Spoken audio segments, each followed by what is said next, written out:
Testemunhos para a Igreja, volume 4, capítulo 59, A influência dos companheiros.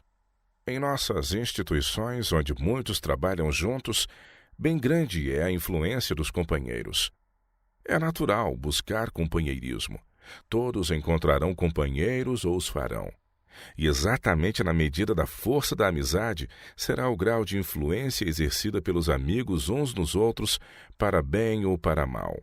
Todos terão amigos, e influenciarão e serão influenciados.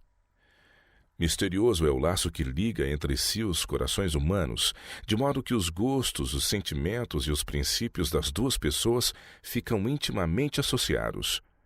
Um apanha o espírito e copia as maneiras e as ações do outro. Como a cera toma a forma do sinete, assim a mente recebe a impressão produzida pelo intercâmbio e o convívio. Talvez a influência seja inconsciente, todavia não será menos poderosa. Fosse a juventude persuadida a associar-se com os puros, os sensatos e amáveis, muito salutar seria o efeito. Caso se escolham companheiros que temam ao Senhor, a influência induzirá à verdade, ao dever, à santidade. Uma vida verdadeiramente cristã é uma força para o bem. Por outro lado, porém, os que se associam com homens e mulheres de moral duvidosa ou de maus costumes e princípios, dentro em breve estarão andando nos mesmos caminhos. As tendências do coração natural são descendentes. Os que convivem com os céticos tornar-se-ão em breve céticos também. Os que preferem a companhia dos vis, com certeza tornar-se-ão vis por sua vez. Andar no conselho dos ímpios é o primeiro passo para deter-se no caminho dos pecadores e sentar-se na roda dos escarnecedores. Ora, todos os que quiserem formar um caráter reto, escolham companheiros de uma séria e refletida disposição de espírito e que tenham inclinação religiosa. Os que fizeram as contas e desejam construir para a eternidade devem pôr bom material nessa construção. Se aceitam vigas apodrecidas, se contentam com as deficiências do caráter, o edifício está condenado à ruína. Cuidem todos na maneira por que edificam. A tempestade da tentação se abaterá sobre a casa, e a menos que ela esteja firme e fielmente construída, não resistirá à prova.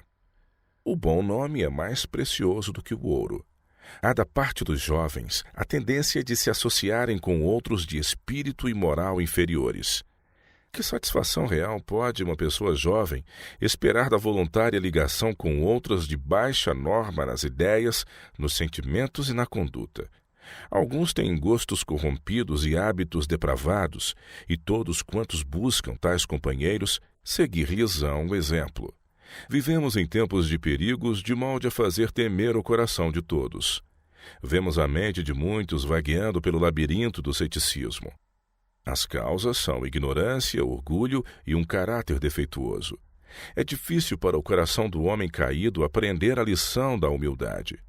Há alguma coisa no coração humano que se insurge contra a verdade revelada quanto aos assuntos relacionados com Deus e os pecadores, a transgressão da lei divina e o perdão através de Cristo.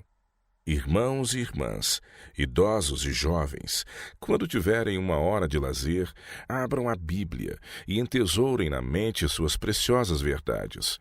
Quando empenhados no trabalho, guardem a mente, conservem-na firme em Deus, falem menos e meditem mais.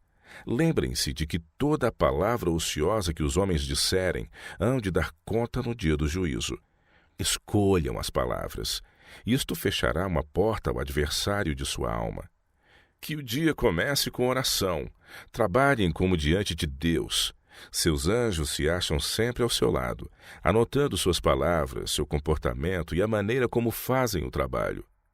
Caso se desviem do bom conselho e prefiram associar-se com os que vocês têm razão de suspeitar que não se inclinam para a religião, embora professem cristianismo, vocês se tornarão em breve semelhantes a eles.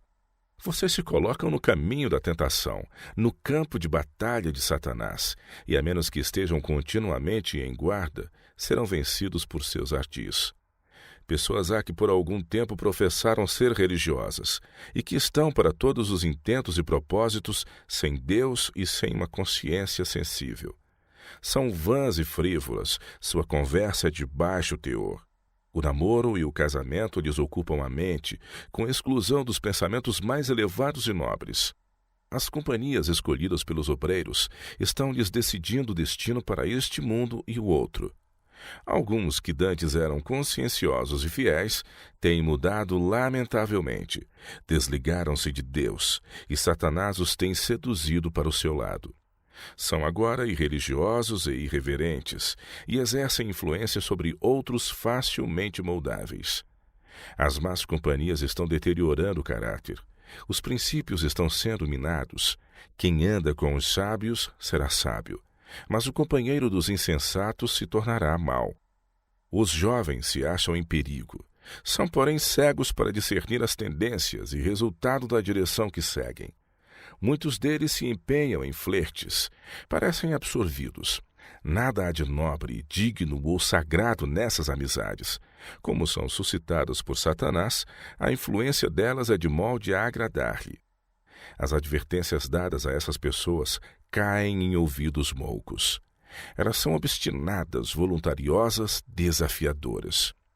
Acham que a advertência, o conselho ou a reprovação não se aplicam a elas. Não se preocupam absolutamente com o rumo que estão seguindo.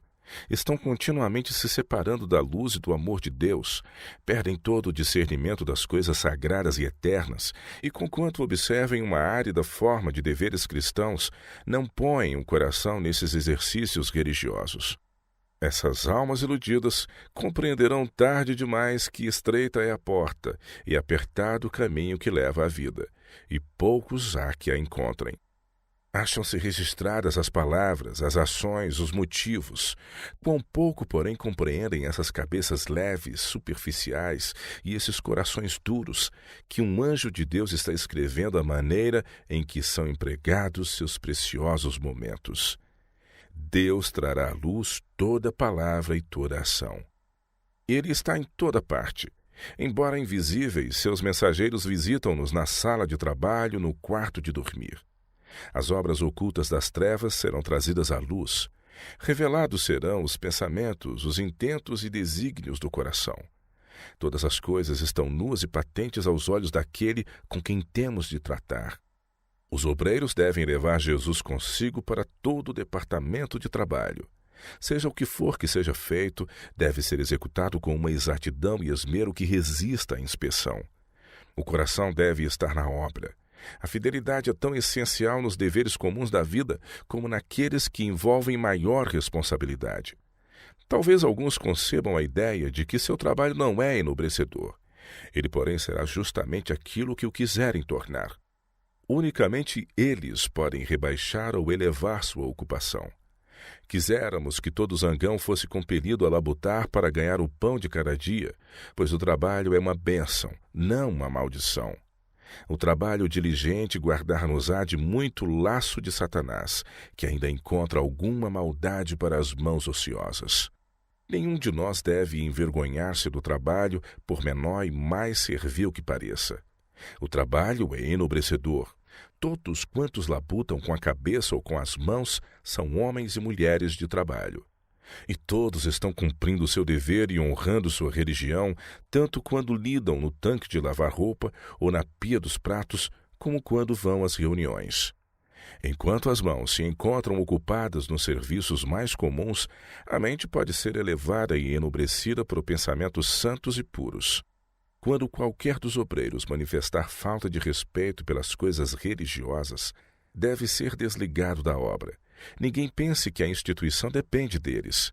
Os que têm estado por muito tempo trabalhando em nossas instituições deviam ser agora obreiros de responsabilidade, de confiança em todo lugar, tão fiéis ao dever como a bússola ao polo.